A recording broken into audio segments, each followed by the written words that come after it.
अज्ञानतिमिरान्धस्य ज्ञानाञ्जनशलाकया चक्षुरुन्मिलितं येन तस्मै श्रीगुरवे नमः। श्रीचैतन्यमनोभीष्टं स्थापितं येन भूतले स्वयं रूपा कदा मह्यं ददाति स्वपदान्तिकम्। नमो विष्णुपादाय कृष्णप्रेष्ठाय भूतले श्रीमते भक्तिवेदान्त स्वामिनिति नामिने। नमस्ते सरस्वते देवे गौरवाणी प्रचारिणे निर्विशेष शून्यवादे पश्चात्देशतारिणे। श्री कृष्ण चैतन्य प्रभु नित्यानंद श्री अद्वैत गदाधर श्रीवासादि गौर भक्तवृंद। हरे कृष्णा कृष्णा कृष्णा हरे हरे हरे राम राम राम हरे हरे। तो आज एक नया टॉपिक स्टार्ट कर रहे हैं अपन लोग, और टॉपिक का नाम है ascending from fear to love, कि किस प्रकार डर के स्तर पे जो भक्ति की जाती है जी, उससे प्रेम के स्तर की भक्ति तक अपने तक उठना। तो इसमें देखते हैं आज। देखिए, भगवान श्री कृष्ण के अंदर ऐसी क्या खास बात है जो उनको भगवान बना देती है, बताओ। तो ऋग्वेद में बताया गया है, अपश्यम गोपम अनिपद्ये मां नाम, कि मैंने एक गवाले को देखा जी, गाय चराने वाले को देखा मैंने, जो कि कौन है, गोपाल कृष्ण, और जो क्या है, इनफॉलिबल, जो कि अच्युत है जी, जो अपनी स्थिति से गिरते नहीं है जी। देखो जी, हम तो गिरते रहते हैं हमारी स्थिति से, कभी राजा रंक बन जाता है तो कभी रंक राजा बन जाता है जी। लेकिन एक व्यक्ति है श्री कृष्ण, वो जी अनिपद्य, कभी अपनी स्थिति से गिरते नहीं है जी वो। तो ऐसी क्या चीज है उनमें?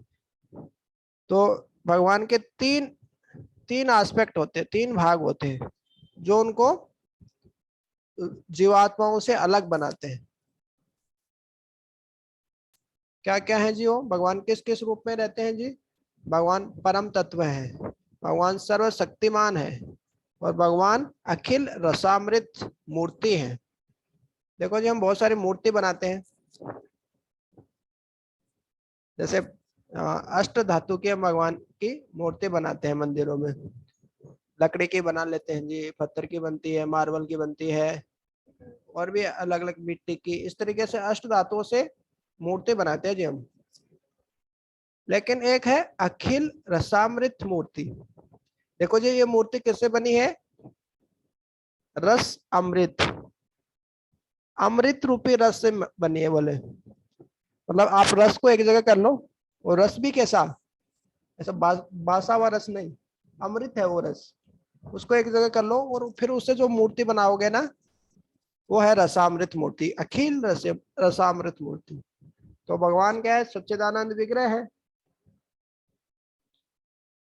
तो इस तरीके से भगवान का तीसरा भाग है अखिल रसामृत मूर्ति, दूसरा है सर्वशक्तिमान, पहला है परम तत्व। तो इनको हम देखते हैं जी डिटेल में। तो भगवान क्या है? परम तत्व है जी, सबसे श्रेष्ठ तत्व है। बहुत सारे तत्व होते हैं, शिव तत्व है, जीव तत्व है, तो ईश्वर तत्व जो है, सबसे परम तत्व जो है जी, वो श्री कृष्ण है जी। परम विमोहन लीला में हम देखते हैं ना, किस तरीके से भगवान जब मोहित करते हैं तो इतने सारे नारायण, नारायण भी एक नहीं, बहुत सारे नारायण, लेकिन कृष्ण एक ही है, वो परम तत्व है जी।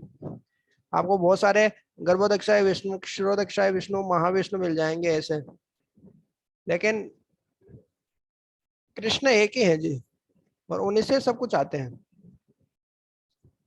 और उनके परे कुछ भी नहीं है, और वही हर चीज के कारण है, हर चीज के स्रोत है। तो भगवत गीता में बहुत सारी जगह बताते हैं, बहुत सारे श्लोकों में बताते हैं।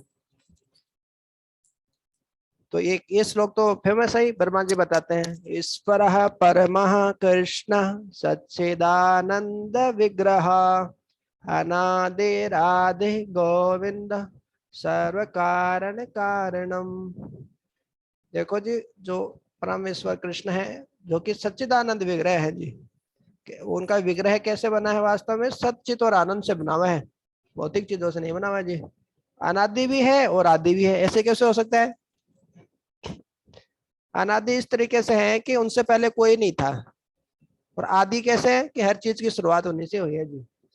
सर्व कारण कारणम, हर कारण के पीछे का कारण वही है जी।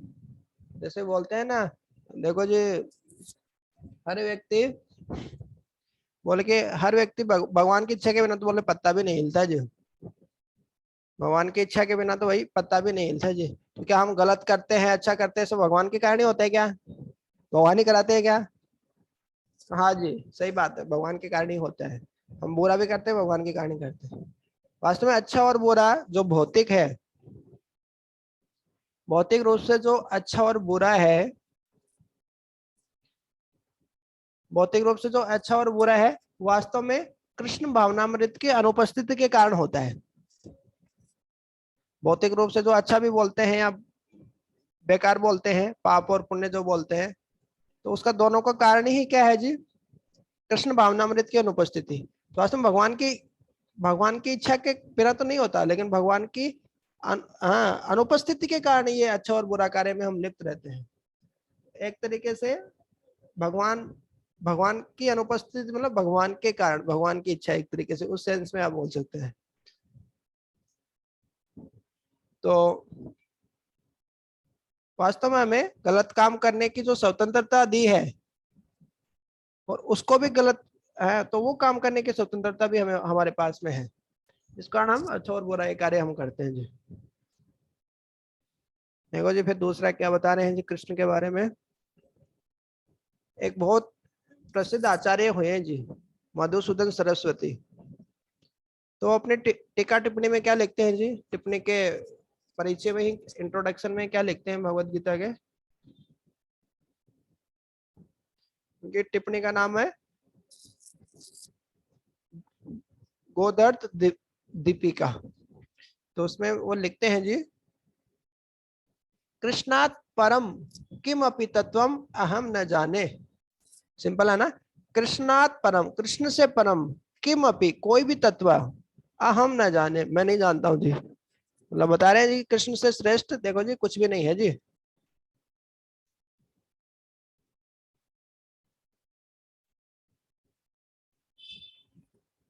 तो इस तरीके से तो पहला हमने देख लिया, पहला हमने देखा परम तत्व है जी। दूसरा है सर्वशक्तिमान। तो जिस तरीके से वैज्ञानिक लोग हैं जी, देखो जी, एक उपग्रह स्थापित करते हैं अपने ग्रह में घुमाने के लिए जी, और ग्रह उपग्रह से छोड़ते हैं, लेकिन फिर क्या होता है जी? थोड़े दिनों बाद में जब उसकी फ्यूल वगैरह खत्म हो जाता है सब, तो वापस वो गिर जाते हैं, वापस धरती पे आ जाते हैं। लेकिन देखो जी, सर्वशक्तिमान है, वो ऐसे ग्रह छोड़ सकते हैं, ऐसे उपग्रह छोड़ सकते हैं कि जो घूमते ही रहते हैं, एनर्जी कभी खत्म नहीं होती है जी उनकी। सारे ग्रह पूरे ब्रह्मांड को, अखिल ब्रह्मांड को कंट्रोल करते हैं जी, इसलिए वो सर्वशक्तिमान है। भगवान की बहुत सारी शक्ति होती है, जैसे इच्छा शक्ति, क्रिया शक्ति, ज्ञान शक्ति।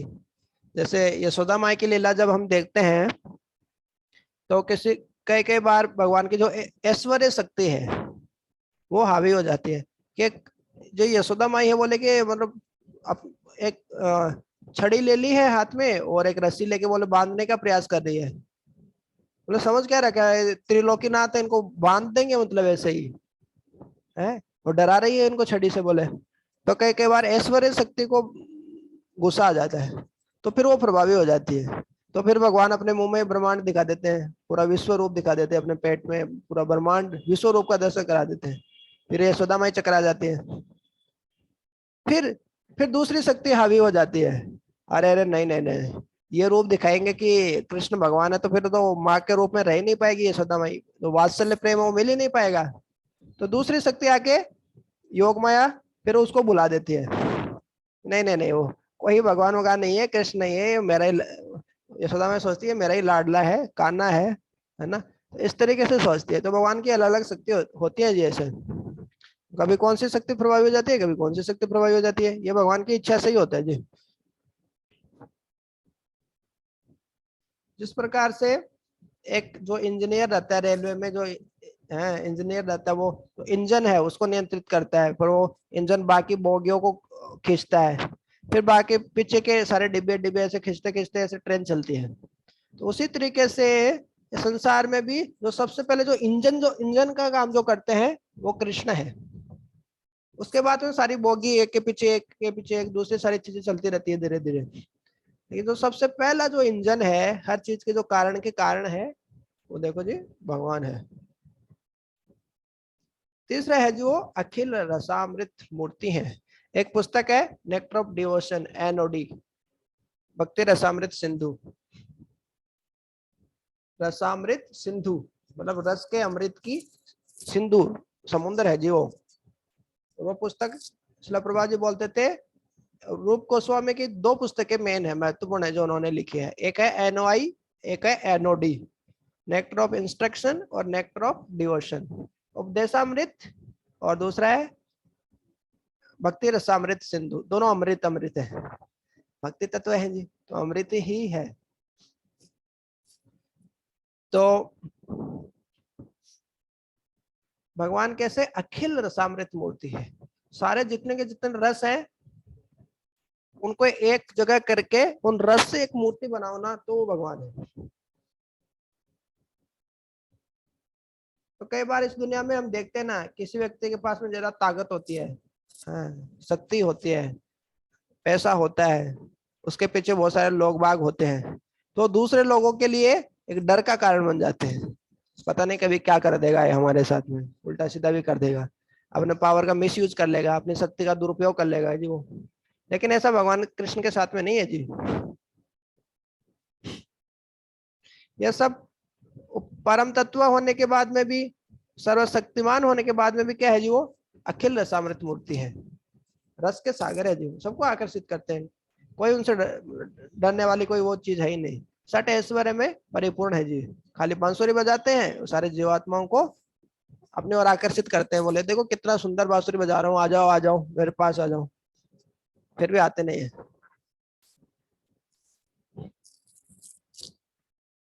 तो दक्षिण भारत में एक मंदिर है, मंदिर का नाम है जी आदि केशव। उसमें एक मूर्ति है जो आप ये देख रहे हैं ना फोटो में। उस मूर्ति में क्या है, कृष्ण का नाम है, वहां के विग्रह का नाम है मुरलीधर, कि वो मुरली को धारण किए हैं जी बहुत सुंदर तरीके से। तो अपनी बांसुरी बजा रहे हैं, एक गाय उनके पास में खड़ी है, और गाय कैसे खड़ी है, गाय ऐसे खड़ी है कि पीछे के दो टांगों पे ही खड़ी है गाय, और आगे के दो टांग ऊपर है।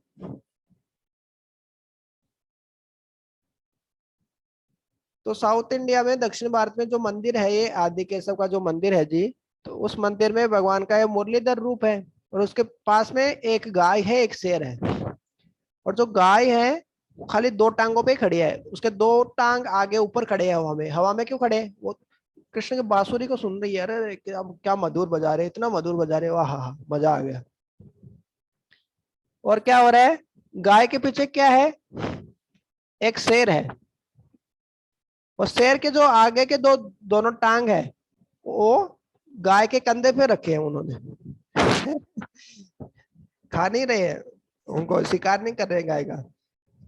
भगवान की बांसुरी की ध्वनि सुनने के लिए दोनों मित्र बन गए हैं, दोनों शेर और गाय, विरोधाभास, भौतिक जगत का विरोधाभास, भौतिक दृष्टि से देखेंगे तो। और फिर क्या हो रहा है, फिर फिर काम भी उल्टा कर रहे हैं।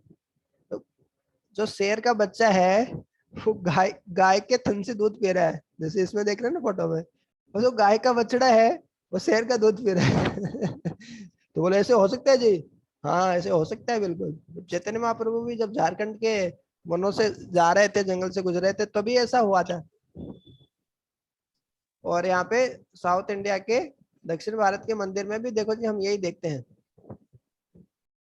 जब कभी साउथ इंडिया दक्षिण भारत में जाना हो, आदि केशव मंदिर में जाना हो, भगवान के मुरलीधर रूप का दर्शन करने का मौका मिले तो साथ साथ में शेर का और गाय का भी देख सकते हैं कि गाय और शेर एक दूसरे के हाथ पे हाथ मिला के ऐसे फ्रेंड बने हुए, मित्र बने हुए हैं जी।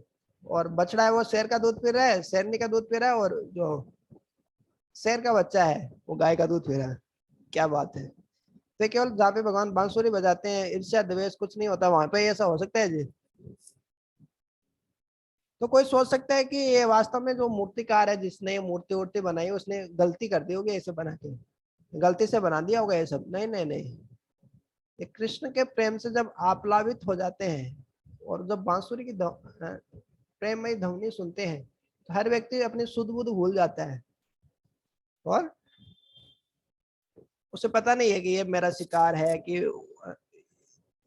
हाँ ये मेरा भक्षण कर लेगा, खा लेगा, कुछ नहीं, सब भूल जाते हैं इस तरीके से। भौतिक जगत की जितनी टेंशन है, चिंता है, सब व्यक्ति भूल जाता है जब भगवान के हरि नाम में जब उसको रुचि आने लगती है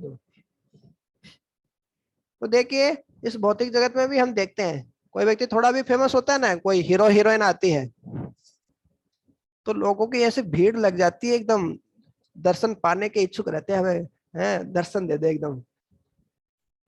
जैसे क्रिकेट में देख लो, सिनेमा में देख लो, मूवी में देख लो, कोई संगीत में है, कवि है, तो अपने एक एक कौशल के कारण वो क्या, कितने लोग उनके पीछे हो जाते हैं, पागल हो जाते हैं। देखो पूरा इंडिया लिख लिया धोनी धोनी, उसके अपने शरीर पे ही पेंट करवा लिया उसने, धोनी वगैरह लिख के ऐसे, M S Dhoni, M S Dhoni, बस जिंदगी का लक्ष्य है एम एस धोनी और कुछ नहीं। तो उसी तरीके से उनमें थोड़ा सा टैलेंट होने के कारण ही देखो जी लोग कितने आकर्षित हो जाते हैं। तो भगवान तो क्या है, हर टैलेंट की खान है जी, सारा टैलेंट वहीं से आ रहा है। यद यद विभूति मत सत्वम श्रीमत ऊर्जितम एव वा, जो जो देख रहे हो ना टैलेंट, जो जो अच्छी चीजें देख रहे हो, बोले मेरे अंश का स्फुलिंग मात्र है, बोले वो तो जैसे आग का चिंगारी का स्फुलिंग होता है ना, वैसे बोले स्फुलिंग मात्र है, कुछ भी नहीं है, बोले भगवत गीता में भगवान बोल रहे हैं। भगवान भगवत गीता के 10वें अध्याय के 8वें श्लोक में क्या बोलते हैं? अहम सर्वस्य प्रभवो मतः सर्वं परवर्तते इति मत्वा भजन्ते माम बुद्धा भाव समन्विता। अहम सर्वस्य प्रभवो, कि देखो जी जो जितनी भी सारी चीजें हैं वो सब मेरे से ही आती हैं जी, हर चीज का कारण मैं ही हूँ, सुप्रीम कंट्रोलर। भगवान 9वें अध्याय के 10वें श्लोक में क्या बोलते हैं? मया दक्षेण प्रकृति सूयते सचराचरम, कि मेरी अध्यक्षता में ही ये जो भौतिक प्रकृति है, दुर्गा देवी है, वो काम करती है, मेरे ही निगरानी में काम करती है। तो दुर्गा माँ के भक्तों को ये पिक्चर समझ में आ जाए तो उनको भी समझ में आ जाए कि कृष्ण ही उनके मालिक हैं जी। पार्वती माँ, काली माँ, चंडी, जो भी है, तो जब उनको ये फोटो समझ में आ जाए कि देखो भगवान भगवत गीता में बोल रहे माया दक्षिण प्रकृति, जो ये माया है, प्रकृति है, वो मेरी अध्यक्षता में, मेरी निगरानी में काम करती है। फिर भगवान क्या बोलते हैं जी, देखो ओनर ऑफ ऑल प्लैनेट्स, सारे जितने ग्रह हैं उनका स्वामी भी मैं ही हूँ। पहले तो क्या बोला, क्रिएटर हूं मैं, उन सब ब्रह्मांड वगैरह सबको बनाया मैं नहीं, अरे बनाए नहीं, उनका मालिक भी मैं ही हूँ और उनका इंजॉयर भी मैं ही हूँ, आगे आएगा। भोग करने वाला भी, बोले उनका आनंद करने वाला भी असली आदमी मैं ही हूँ। तो इसमें क्या बोलते हैं 5वें अध्याय के 29वें श्लोक में, इसको पीस फॉर्मूला बोलते हैं, इस श्लोक को शांति का सूत्र। हाँ? सर्वलोक महेश्वरम, तो जब जान लेते हैं कि भोक्ताराम यज्ञ तपस्याम सर्वलोक महेश्वरम सूर्यधम सर्वभूतानाम ज्ञात्वा माम शांतिम रिच्छति, इस तरीके से जब कोई व्यक्ति जान लेता है जी भगवान ही सारे ग्रह उनके मालिक है, हर चीज के मालिक वही हैं, असली मालिक। हम तो नकली मालिक थोड़े दिनों के लिए किसी चीज के मालिक बन सकते हैं, लेकिन फिर जाना पड़ेगा। तो व्यक्ति को परम शांति मिलती है, नहीं तो उसको इसी की टेंशन रहती है हमेशा, जो है वो चला नहीं जाए, फ्यूचर में क्या होगा। और वही उसका पहले श्लोक का पहले वाला लाइन क्या है, भोक्ता राम यज्ञ तपस्या, जितने भी आप यज्ञ कर रहे हो, तप कर रहे हो, दान कर रहे हो, जितने भी जो कुछ कर रहे हो, बोले मेरी संतुष्टि के लिए ही है, मेरे आनंद के लिए ही है वो। फिर देखिए भगवत गीता के 14वें अध्याय के 4थे श्लोक में भी बोलते हैं, 9वें अध्याय के 17वें श्लोक में भी बोलते हैं, 7वें अध्याय के 10वें श्लोक में भी बोलते हैं, अहम बीज प्रदः पिता। इस तरीके से मैं बीज प्रदान करने वाला पिता हूँ, है ना, मैं ही पिता हूँ, पिता हूँ 3 बार बोलते हैं, 3 श्लोकों में बोलते हैं इस तरीके से। तो जितने भी देख रहे हैं ना फोटो में, ये कीड़ा है, ये उड़ने वाली मक्खी है अलग टाइप की, ये मक्खी है, ये गिरगिट है, कबूतर है, तोता है, मेंढक है, जितने भी दिख रहे हैं 84 लाख योनियों में, ये सबके पिता भगवान श्री कृष्ण बोल रहे हैं। हर एक जीवात्मा के पिता हूँ बोले, पिता ही नहीं हूँ, साथ में भी रहता हूँ सबके परमात्मा के रूप में। और जब भक्ति करते हैं तो फिर आदान प्रदान भी करता हूँ बोले उस जीवात्मा के साथ में। देखिए कितने प्रकार के हैं, हम भी इन सब, कभी हम सांप थे देखो, ऐसा देखने से इसको हीन भावना आती है, नफरत सी आती है ना, कैसा सांप है, बॉडी इसका कैसा। तो इस तरीके से हम भी कभी ये थे, कभी तितली थे, कभी गेंडे थे, कभी हिरण थे, कभी मोर थे, कभी बंदर थे, कभी भालू थे। इस तरीके से हम भी देखो जी कुछ कुछ थे। इस दिन हमें इंसान का शरीर मिला है जी, तो जब पता होगा कि हाँ कृष्ण ही हमारे परम पिता है जी, बाकी पिता तो चेंज होते रहते हैं। तो ये सब क्यों आ रहा है, क्योंकि अभी आएगा आगे। 4 स्तर होता है जी, कोई डर के स्तर से भक्ति करता है, कोई कर्तव्य मान के भक्ति करता है, सबसे ऊपर का स्तर होता है प्रेम के स्तर पे भक्ति करना, कि देखो भगवान मेरे से कितने प्रेम करते हैं, इस कारण मैं भगवान से भक्ति कर रहा हूँ। ऐसे नहीं कि जबरदस्ती थोप दिया, अब बोझा थोप दिया, 16 माला करना ही है, 4 नियमों का पालन करना ही है, और इतना बोझ लग रहा है, बोझ लग रहा है एकदम, दब गए एकदम, बोले मर जाएंगे, बोले भाई इतना बोझा मेरे ऊपर कैसे रख दिया, नहीं हो पाएगा बोले इतना तो वो बोझा कब हल्का बनेगा जी, वो बोझा तब हल्का बनेगा जब हमें समझ में आएगा कि भगवान का नाम ही सब कुछ है, भगवान से प्रेम करना ही जीवन का लक्ष्य है। जैसे एक माँ है, तो माँ है वो छोटे बच्चे को अपनी गोद में रखती है ना, हाँ, मेरा छोटा सा बच्चा है, पोटी करता है, कभी क्या करता है, कितना वजन है, उसको ले लेके चलती है, तो माँ को वो बोझ क्यों नहीं लगता है, क्योंकि बच्चे से बहुत प्रेम है उसका। उसी तरीके से भगवान के भक्तों का भगवान के प्रति बहुत प्रेम होता है, इस कारण वो भगवान के लिए बहुत सेवा कर लेते हैं, बहुत सेवा कर लेते हैं, इतनी सेवा कर लेते कि इवन कल्पना नहीं कर सकते। तो वो क्यों कर लेते हैं, उनको बोझ क्यों नहीं लगता है। बाहर वाले को लगता है यार तुम्हें कितना पैसा मिलता है, मंदिर में सेवा करने का कितना पैसा मिलता है बताओ, अब तुम बुक डिस्ट्रीब्यूशन करते हो, ग्रंथ वितरण करते हो, कुछ तो पैसा मिलता होगा, कमीशन कितना मिलता है बताओ। तो उनको समझ में नहीं आता कि बिना पैसे के काम भी कर सकते हैं कोई, क्योंकि प्रेम नहीं है ना। अब किसी चीज से प्रेम होता है ना तो सेवा ऑटोमेटिकली आती है, और कितने भी सेवा कर लेते हैं वो बोझा नहीं लगता है सेवा। जैसे माँ को एक बच्चे का वजन है वो बोझा नहीं लगता है जी। तो उसी तरीके से भगवान की सेवा है वो भक्त को एक बोझ नहीं लगती है, अरे माला हाथ में दे दे, रोज रोज रगड़ना पड़ता है। कईयों की तो सुबह से शाम तक माला चलती है, वो होती और नहीं है, फिर इतना इतने भारी हो जाते हैं वो।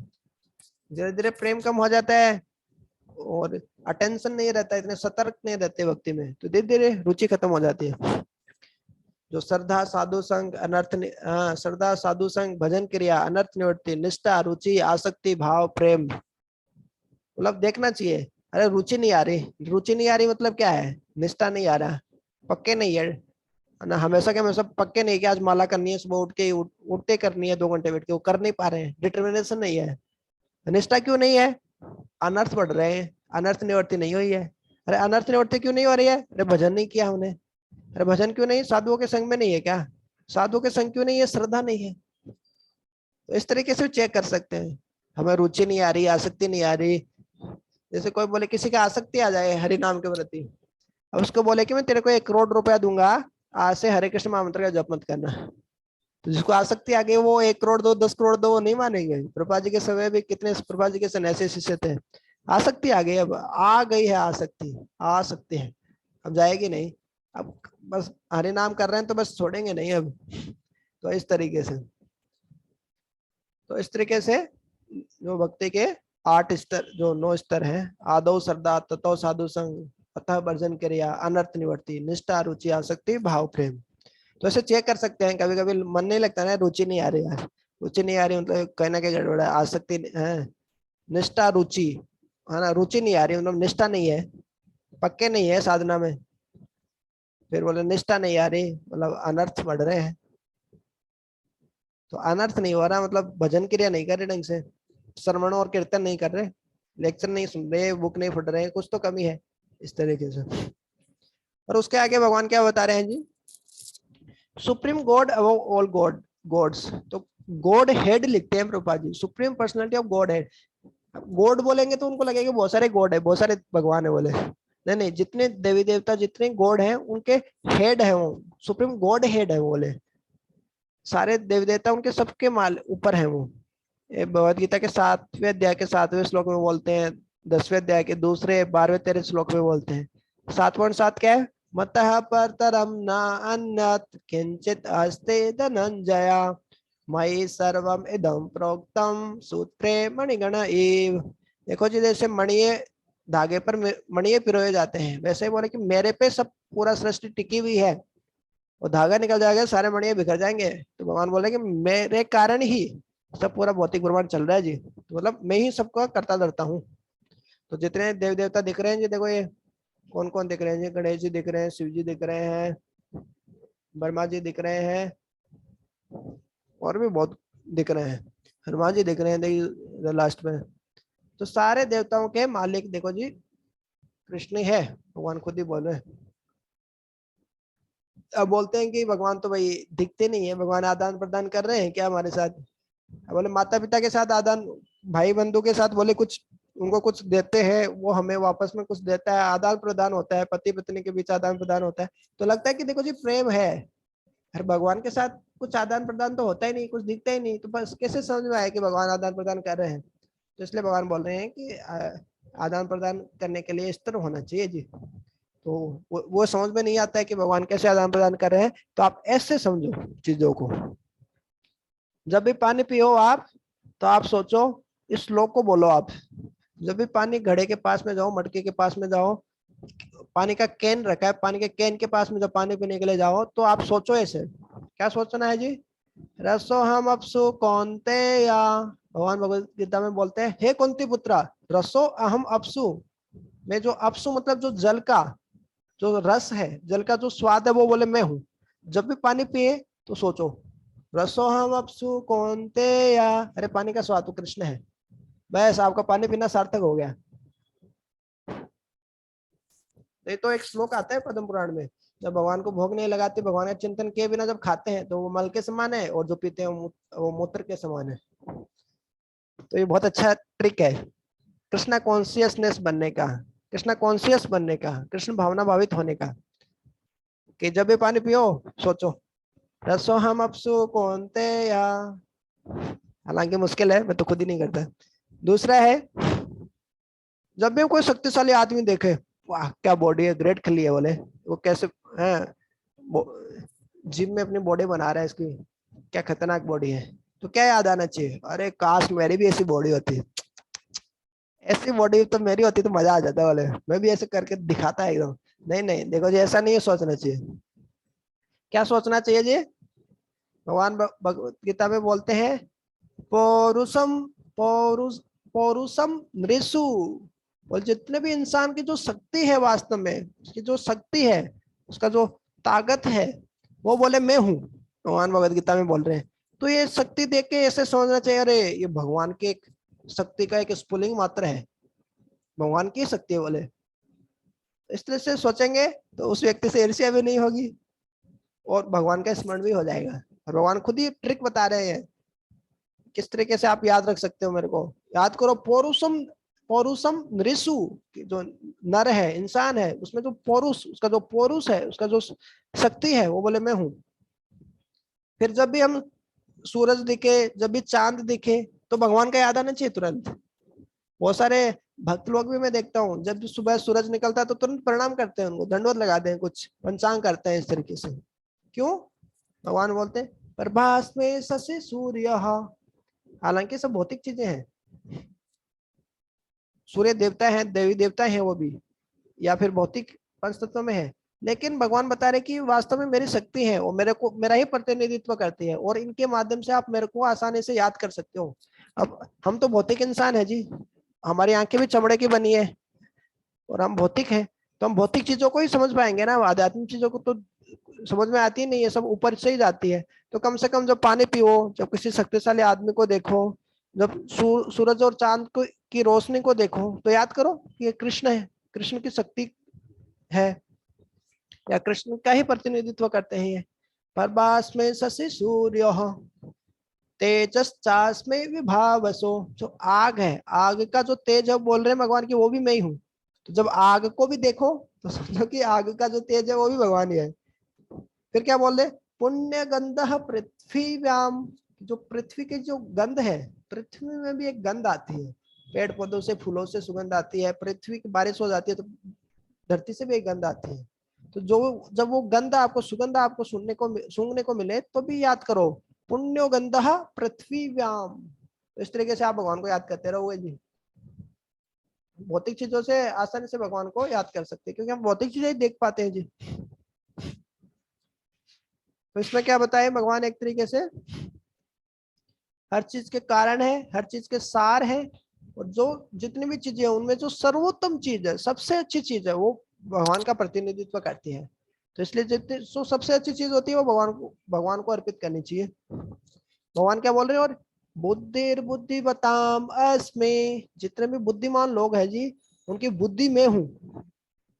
तो जितने भी आपको बुद्धिमान लोग दिख रहे हैं, टैलेंटेड लोग दिखते हैं, यार क्या टैलेंट है, क्या कौशल है, मतलब मान गए बंदे को, तो समझ जाओ आपको याद आना चाहिए कृष्ण के। बोले कृष्ण को कहां से याद करें, तो बुद्धिमान वो व्यक्ति है, नहीं नहीं, भगवान बोल रहे हैं भगवत गीता में, बुद्धिर बुद्धिमतामस्मि, हाँ मतः स्मृतिम ज्ञानम अपोहनम च, मेरे से ही जो याद करने की शक्ति, भूलने की प्रवृत्ति है, जो सब मेरे से ही आती है, भगवान बोल रहे हैं।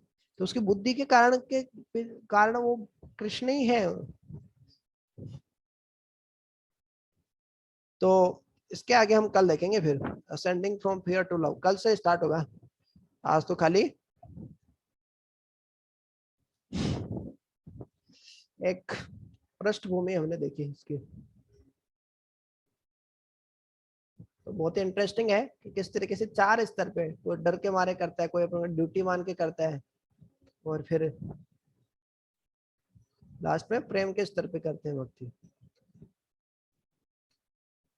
ये सब हम फिर कल की क्लास में देखेंगे, 2-3 क्लास लगेगी इसमें।